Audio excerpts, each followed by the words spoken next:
So Marshall, we're surrounded here with aspects of Buddhism, books and statues and artwork. You call yourself a philosophical Buddhist. Right. So why don't we get into that right now in terms of how the book was created in your philosophy? Well, you know, I have a story in the book, a Buddhist story. The empty boat. The empty boat story that I'll share. The story goes this way. The farmer's rowing the boat up the big wide river.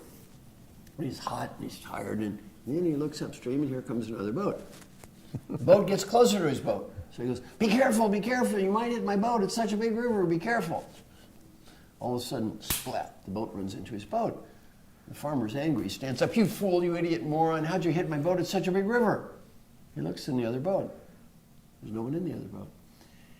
He's screaming at an empty boat that's just floating down the river. Existentially, there's never anyone in the other boat. If you think of a person makes you feel guilty, angry, mad, crazy, getting upset with them for being who they are makes about as much sense as getting upset with a chair for being a chair. The chair cannot help but be a chair. That's what it is. And the idea of the empty boat is, as we journey through life, realize what is. Learn to make peace with what is, and realize I'm going to change what I can change.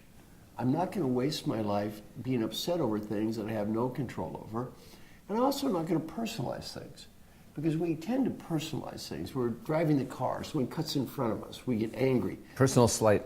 Yeah, we take it personally. It's somehow they offended us. Right. As opposed to saying, well, maybe they're in a hurry, or maybe they have an emergency, or maybe they're just a jerk. Who knows? Who cares? It's not our life. Maybe we've done it ourselves, too. Maybe we've done it ourselves. And the other thing is, getting angry at other people makes about as much sense as swallowing poison and expecting the other person to die. Well, it enslaves us, doesn't it? In other words, if we're upset with somebody and they don't even realize it, they can't free us. Right. And so we spend important time, important energy on grudges that serve no purpose. That serve no purpose. And I think two important things. One time I was in an airplane, and a guy sitting next to me was from Switzerland, a very affluent guy, and he was just angry. He bought a business, and you know how it is sometimes. They kind of pretty the pig a little bit too much, and he overpaid, and he was just grumbling and so angry at the people that had bought the business, they'd sold him the business. And I listened to him talk, and after a while I said, well, let me get some things straight. Now, you're a very rich person, is that correct? I said, well, yes, fortunately I am. You live in a beautiful place. Yeah. You have a nice wife and kids. Yeah. You paid too much for one business. He said, you're right. I said, so? You could beat yourself up about this forever, be angry at the other person forever, or just say, hey, we all make mistakes sometimes and move on with life. Get on with your life. You know what he said? You're right. Yeah. Why am I making myself upset?